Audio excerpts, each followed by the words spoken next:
Hier, op de Bosserweg 185, woonde Marcelle Antoinette de Vries. In de hoop haar ouders te sparen, gaf ze gehoor aan de oproep voor werkverruiming in Duitsland. Ze verliet haar ouderlijk huis, de directeurswoning van de achterliggende zouterij, om niet meer terug te keren. De zouterij erfde de overgrootmoeder van Marcelle, mevrouw Heijmans, in 1903 van haar man. Ze besloot het Brabants-Oosterwijkse bedrijf samen met haar dochter, de moeder van Marcelle, Elvira, in de Helstraat nummer 11 te Maastricht voor te zetten.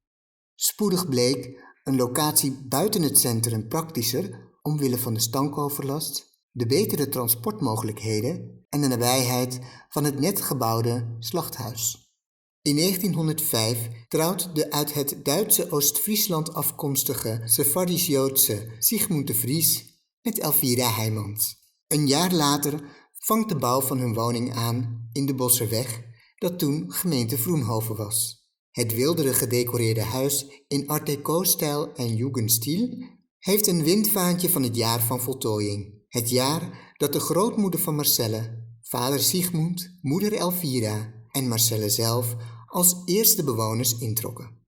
Op 21 april 1906 is Marcelle de Vries geboren. 2 jaar later wordt zoon en broer Herman Adolf geboren.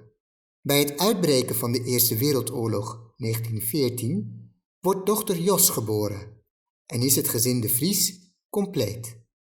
We zijn hier komen wonen en toen hebben we dus gehoord dat hij al eerder Joden had gewoond.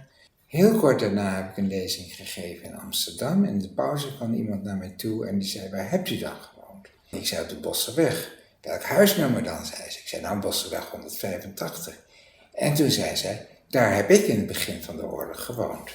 En dat was Helga Zilversmit. Flink aantal jaren later kwamen we terug thuis en toen van de wandelingen stond er een auto in de oprijlaan met een meneer en een mevrouw. En we dachten, wat moet die nou hier? De meneer zei, ja, ik wil eigenlijk heel graag dit huis, waar mijn opa en oma hebben gewoond, aan mijn vrouw tonen. Marcel de Vries is natuurlijk een belangrijke bron geweest. Hij was dus de zoon van Herman de Vries. En hij heeft toen meteen gezegd, ik ga mijn tante inlichten, Jos Brandse de Vries. Zij is in dit huis geboren. Zij kan alles erover vertellen. En daar zijn we naartoe gegaan om aan haar van alles te vragen van hoe is het nou gegaan in dit huis? Wie hebben er nou precies gewoond in het huis? En wat zijn uw herinneringen aan dit huis? Nou, en dat is eigenlijk ons contact geweest en het was zo ontzettend leuk dat we daarna het hele verhaal hebben opgeschreven, weer naar haar hebben gestuurd. En dat zij dat verhaal weer heeft gecorrigeerd, hoewel ze dat veel lieflijker noemde. Ze zijn niet gecorrigeerd, maar ze zei enkele welkome aanvullingen wellicht voor jullie. En op deze manier is het verhaal van dit huis eigenlijk toch wel heel goed omschreven en historisch juist weergegeven. Het gezin de Vries is actief binnen de Joodse geloofsgemeenschap. Vader is betrokken bij het bestuur van de synagoge. Moeder is raadslid van de vrouwengroep en dochter Marcelle is lid van de Joodse gezelligheidsvereniging Amicitia. Al vanaf het begin van de Tweede Wereldoorlog is de Jodenvervolging voelbaar voor Marcelle. Zo vindt het bevriende gezin Zilversmit noodgedwongen onderdak bij het gezin de Vries aan de Bosserweg. Een NSB'er had hun hoedenwinkel annex woonhuis in de Maastrichter Brugstraat opgeëist. Zodoende waren de heer Max, mevrouw Theresa, dochter Helga en zoon Hans Zilversmit thuisloos. Ja, en die zei over een week zijn jullie weg. Ja. En toen konden we kenden, ik weet niet hoe, de familie de Vries, Heijmans. Ja. En die hadden een prachtig groot huis. En toen zijn we daar gaan wonen. En die winkel in de Brugstraat die was binnen een maand failliet. Het blijft ongeveer 8 maanden rustig aan de Bosserweg. In die periode doet de 13-jarige Hans zijn bar mitzwa, zoals alle Joodse jongens, om volwaardig lid te worden van het kerkgenootschap. Hiervoor was hij vanuit de Bosserweg naar de synagoge gegaan, alwaar de plechtigheid plaatsvond. Dat was tevens de laatste bar mitzwa in Maastricht. De familie Zilversmit kon onderduiken op verschillende adressen. Helga Zilversmit beschrijft in het boek Door het oog van de naald de ontberingen van Auschwitz die ze overleefde en daarna in het huwelijk trad met de Joodse Maastrichtenaar Hetzberg. Op 25 augustus 1942 worden Joden opgeroepen zich te melden voor werkverruiming in Duitsland. Dat is de eerste grote razzia van Maastricht.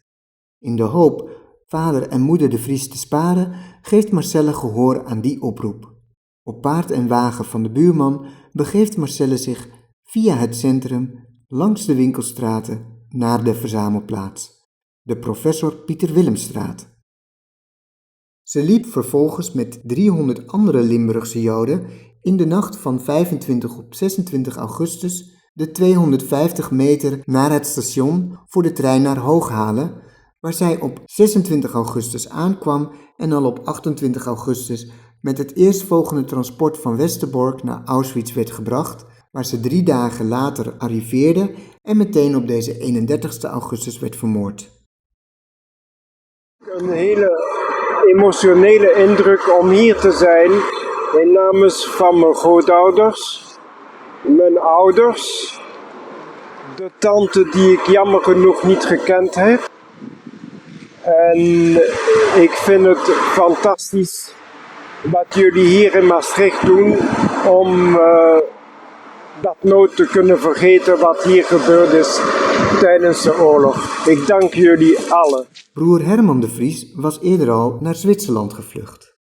In nagedachtenis van zijn zus Marcelle, waarvan hij wist dat ze niet meer leefde, noemde hij zijn zoon uit 1944 Marcel.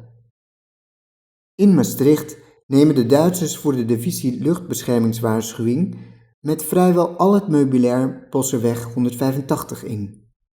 Omdat de halffabrikaten voor leer van belang zijn voor het leger, worden de heer en mevrouw de Vries nu niet op transport gesteld.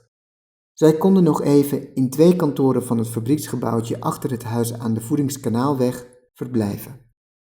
Deze verplaatsing naar de geïmproviseerde woonkeuken en slaapkamer herinnert de hulp Lucie Wijnands als heel vernederend voor hen. Deze toen 12-jarige Lucie weet nog hoe eng ze het uniform van ortscommandant Smit vond. Omgeven door zeer foute NSB'ers, WA'ers en Nederlandse SS'ers aan de Bosserweg en Voeringskanaalweg was dit geen veilige buurt. Wel goed waren de kapelaan die naar Boegenwald werd gedeporteerd en de pastoor die door de Duitse militairen werd gearresteerd en door de SS in het Witte Huis werd verhoord. Smit gaf wel gehoor aan de protesten van de bewoners op de arrestatie van de pastoor. Na 6 weken had hij pastoor Moorman vrij. Na de bevrijding van Maastricht richtten de Amerikanen Bosseweg 185 als resthouse in.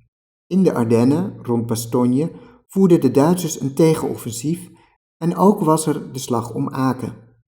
De Amerikaanse legertandarts hield praktijk in de eetkamer en vele soldaten sliepen op britsen in het hele huis, inclusief de kelder. Van september tot december 1944 woonden hier 140 Amerikaanse soldaten. In april 1945 klinkt vanuit de kerkklokken het Wilhelmus over de Bosserweg en maakt de pastoor zijn opwachting bij de spoorwegovergang. Zo werden de heer Sigmund, mevrouw Elvira en dochter Jos de Vries bij hun terugkeer verwelkomd. Jos Brandsen de Vries, die werkte al in Amsterdam bij de HEMA. Zij is in Haarlem gaan onderduiken toen de oorlog uitbrak. In Haarlem is zij verraden en zij is vervolgens naar Luik gevlucht en heeft de oorlog overleefd. Uit de onderduik terug uit Luik. De dochter, Jos Brandsen de Vries, is meegegaan met de militairen als tolk-vertaler. Heeft ze gedaan, want ze beheerste goed Duits en goed Engels. De familie de Vries treft het huis onbeschadigd aan, maar een groot deel van de roerende goederen is in de Duitse tijd geroofd. Veel van deze spullen worden zo nu en dan door moeder Elvira de Vries herkend bij buren aan de waslijn. Het verlies van dochter Marcelle, een dagelijks gemis, overschaduwt dat. Wanneer in 1945 Paul Sommer en Carla de Vries zonder huis of familie uit Frankrijk in Maastricht aankomen, kunnen ze op de eerste etage bij Sigmund en Elvira terecht. Voor hun dochter Irene uit 1945 en hun zoon Charles uit 1947 is Bosseweg 185 het geboortehuis. Later wordt in Ambi dochter Ingrid geboren. Ik moet iets meenemen voor haar waar ze een herinnering aan heeft. En dan hebben we in dit huis prachtige tegels. Toen heb ik 2 van die tegels meegenomen en die heb ik haar gegeven. En het was een prachtige reactie van die mevrouw van Jos Brandsen de Vries. Toen ik haar die stenen gaf, heeft ze heel erg ver weggelegd. En tijdens de middag dat we er waren, is ze iedere keer naar de stenen toegegaan, heeft ze er overheen gevreven en heeft de stenen wat dichter bij haar in de buurt gelegd. Allen waren aanwezig bij het plaatsen van het struikelsteentje 70 jaar later aan de Bosserweg voor Marcelle Antoinette de Vries, als bij de struikelsteentjes voor hun ouders en tante aan het Koningsplein.